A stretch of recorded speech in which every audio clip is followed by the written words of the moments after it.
Hello, Larry the GM, and we are going to talk to you about an article that's out today for everybody. And I just want to kind of go through it because it kind of builds on something we were talking about earlier in the week. And happy Friday, everybody. And hopefully, we have a good Astros weekend in Oakland going and can keep it up. Guys, before we get into everything, let's talk about it. Let's do some housekeeping. So if you're watching this video, please like the video. Please subscribe to the YouTube channel. Please subscribe to the website, and also please sign up for Patreon. You can follow links at the website to the Patreon site. For $5 a month, you can join the Patreon group and help keep the website up and going and uh, producing good content for you and maybe in promoting the website for others to enjoy.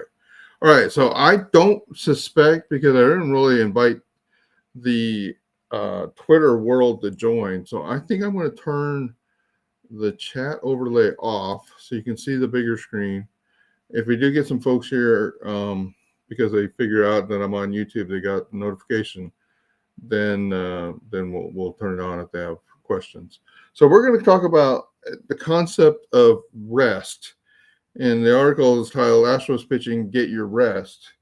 And one of the ways we're going to do that, this is something that's embedded in the step two, how to fix the problems, is talking about rest, talking about adding a fifth starter, adding a six-man rotation, um, and trying to get extra rest for the starting pitchers and extra rest for the players in the bullpen by doing rotations with the minor leagues.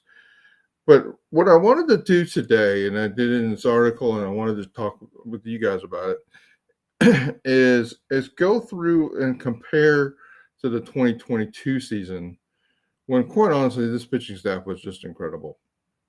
So what we're going to do is we're going to look at the 22 stats, and we're going to compare some things we understand from that data. We'll look at the 23 data relative to the 22 data, see if we see some trends, see if we see some things there, and then we'll document all that. And then we'll go through a couple of the key starting pitchers, and then for bonus video only content, we'll go through the relief pitchers. All right, so there we go. That's the roadmap of what we're going to do. So let's get to it. So if you look at the 22 data, you see for this pitching staff, the top is the starting pitchers and the bottom is the relief pitchers. That this staff was, number one, they were incredible at any single metric of the rest metric you can come up with, except for days where the relief pitchers were used one day after the other, which I think is pretty interesting. But and you can also see that with six or more days rest, the starters were great, and you can see how the relief pitchers did with more rest. Generally, 4 or 5 days they were pretty incredible as well. So one of the things that notice about this though is that only 15% of the games right here were started on 4 days rest. That's pretty interesting. And in 22, the team used a six-man rotation most of the season, or a significant portion of the season. I won't say most. Notice how also 41% of the relief appearances were made on either 0 or 1 day rest. That means most of the relief appearances were made with a lot more rest than that. And again, you can see that when on 0 days rest, the relief staff was not very good. The only thing that they was not good for the 22 pitching staff. And it seems intuitively obvious, I guess, that the more rest a relief pitcher has, the longer they can go. Well, okay, that seems pretty obvious, right? So how does that similar data look for 23?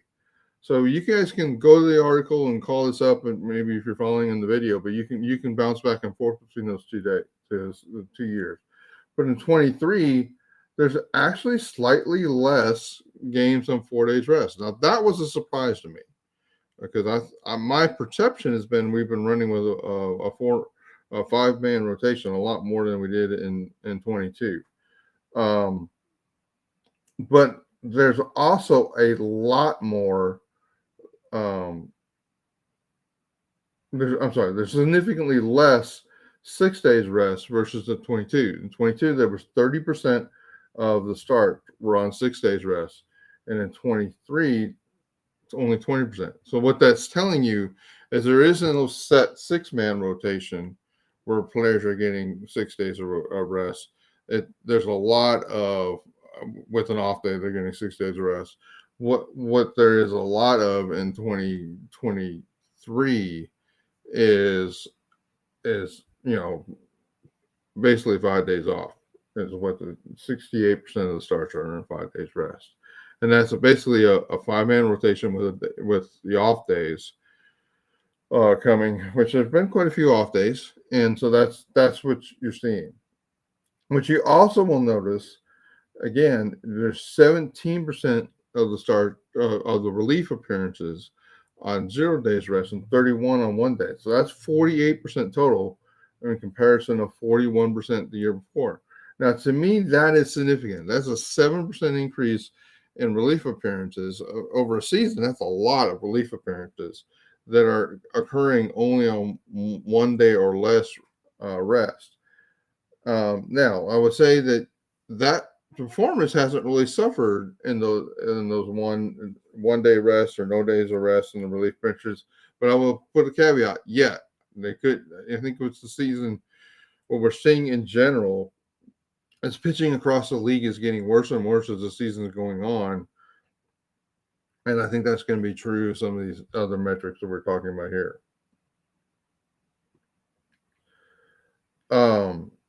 There are actually more 1 day. There are more 1 day rest. Okay, so I covered that. Let's look at the individual starting pitchers. So Brandon Belak is definitely a pitcher.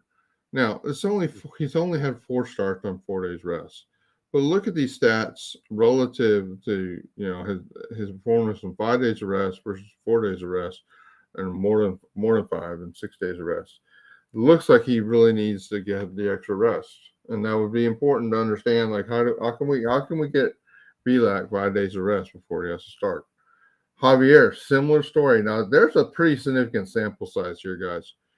Javier is telling us that an extra day of rest for him is worth about a run on his ERA. That is really, really significant. Valdez, in this article, Valdez is a freak. Like, roll him out every 3 days, 4 days. He doesn't care. Like, he loves to pitch. That arm is a magical biological wonder. Let's just hope he doesn't get hurt and some other way. And Framber Valdez is pitch him whenever you need to. And so, in fact, you can make the argument from these stats he's better pitching on 4 days rest than he is on 6 days rest. And I think that may be about keeping that curveball under control. So it's really interesting to see Valdez's stats here. Urquidy, again, another pitcher that seems to benefit from the extra rest. So these are important things to understand. Understand your actual pitchers and how they respond to rest. And then evaluate your rotations around with that, working extra off days. Again, that's the content of the article. We're going to go look at the relief pitchers in a minute. But before we do that, let's give them another chance to say, hey, if you're watching this video, please like the video, subscribe to the channel, subscribe to the website, larrytogm.com. On larrytogm.com, you will see opportunities just like in this article, right here for you to join, follow the link to the Patreon site, and for you to sign up on patreon.com, $5 a month, and that you'll be helping out the work that we do here. So let's look at the relief staff. So guys, there's some really interesting data here. Now, I will tell you, one of the reasons I didn't actually document this in the website is because the sample sizes here can get a little bit small, and I'm not sure all of them are statistically significant, especially for some of the younger pitchers like a Brian Abreu in here. But let's look at Ryan Presley, for example. So where we're getting this data again is from baseballreference.com, and you can go here to Ryan Presley. We're going to do splits. We're going to do career splits, and then we're going to do days of rest. Okay, so that should take us down right here. We're going to days of rest game level, and you see the relative ERA. So his relative ERA of 3.79 with 0 days of rest, and 2.99 with 1 day, and 3.98. So I'm not sure you can draw conclusions other than maybe stay away from trying to use Ryan Presley back-to-back days. Okay, well that's should be what you're trying to do anyway. But notice that he seems to get better even with more days off. But that is the conclusion one will probably reach to say, try not to use them in back-to-back days. That there seems to be, I would say, a statistically significant difference. Let's look at Phil Maton. So Phil Maton, again, we're looking at splits, career splits.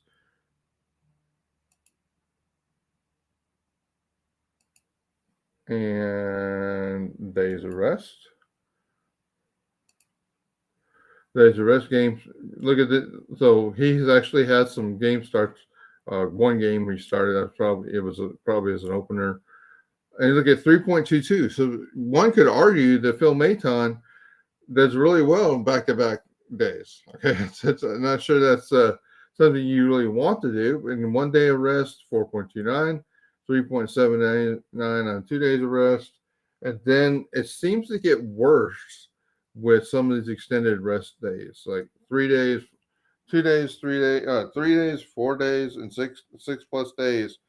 Again, the sample sizes here are getting a little small to make too big of a conclusion. But again, I think this goes into too much rest on a relief pitcher's arm can result in bad command, bad control, additional walks, and so that's what I would say about those sorts of things. All right, let's go see who else we can find. Brian Abreu. Okay, so Brian Abreu's sample size is going to be a little smaller than the other ones. Days of rest.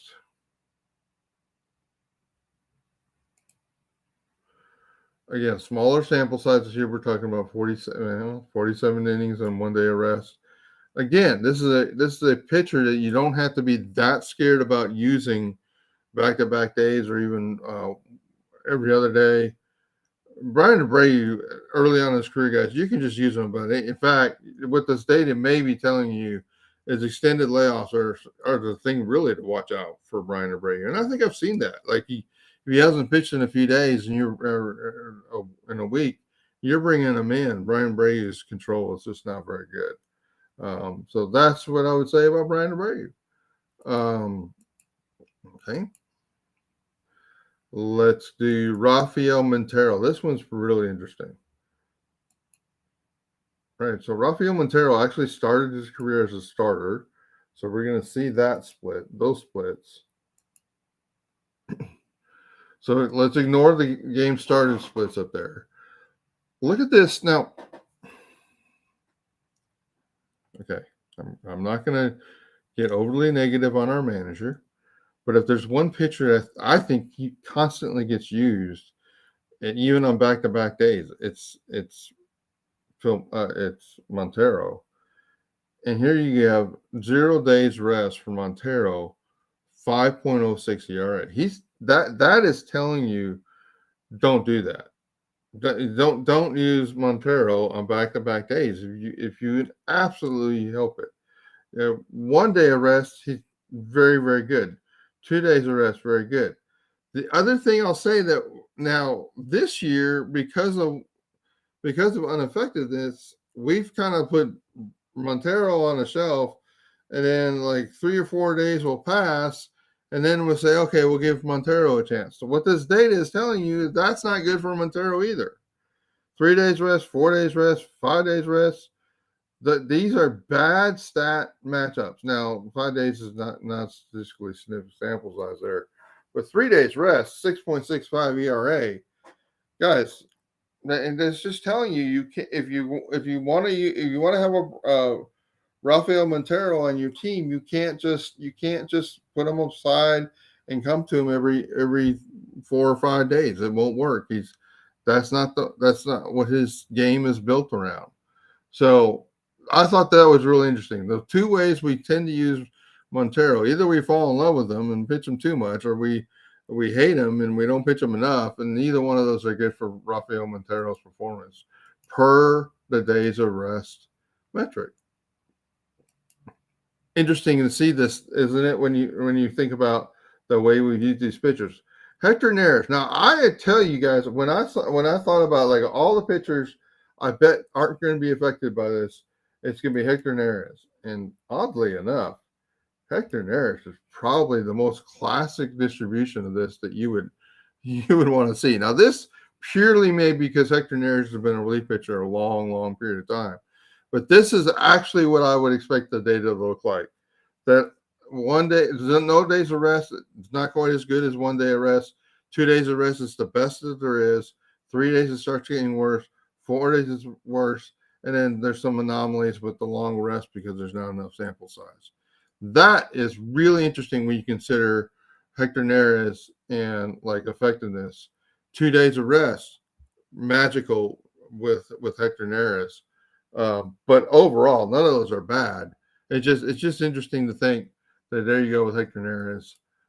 Hector Neris essentially showing the model I would expect to see from relief pitchers. All right, let's go to Seth Martinez. Now, Seth Martinez, again, this is one of the reasons I don't have these documented in the article because the sample sizes are going to be too small here. But let's just take a look at it because we're here talking on the YouTube. All right, so days of rest. So you can see that for Seth Martinez here, using him in back-to-back days is not really a bad option. Using him on every other day, not a good option. But if you start using him every 2 or 3 days, that's probably the best thing to do. And again, these sample sizes are really small, guys. So I don't, but I think that feels right for what I've seen from Seth Martinez. Ideally, you want to use them every 2 or 3 days. All right, last one, Ryan Stanek. So Ryan Stanek, career. And some of this, again, he was an opener for some of the time. So that data won't show up here. That's in this game started data. But here you see that Ryan Stanek, you can argue this is a pitcher that likes to be used, right? But every other day, not very good. 2 days of rest better than 1 day. But it's fascinating. Like if you're in a situation and you look around the bullpen and say, well, who can I use on back-to-back days? Ryan Stanek's career tells you can use him on back-to-back days. That's what the data here conclusions you would reach. So it's also interesting that go 3 days rest, it gets bad, it works again, and then 4 days is again sample sizes get too small. So that's the rest of it all. Get your rest. I do see that we have somebody here on YouTube. If you want to ask a question, I'll give you a couple minutes to do that. But just really a quick, fun little video to talk about the article that's just out 39 minutes ago. Astros Pitching, Get Your Rest. And I wanted to, or I guess it's probably about an hour now. Get your rest, and I wanted to talk through it. The point being is, hey, we really do need to get the situation where we're getting some longer rest for our starters and more rest for our relief pitchers. Let's get out of this 0 and 1 day propensity with the relief pitchers. That happens with some good trades, guys. We got to have some players in there that we can trust and allow the relief pitchers not to be used in low leverage games. And also, it's going to require the bats to come through and make more games low leverage and less games high leverage.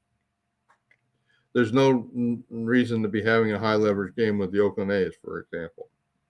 Let's go beat them up and then let the backside of the relief, backside of the bullpen to close out those games. All right, guys.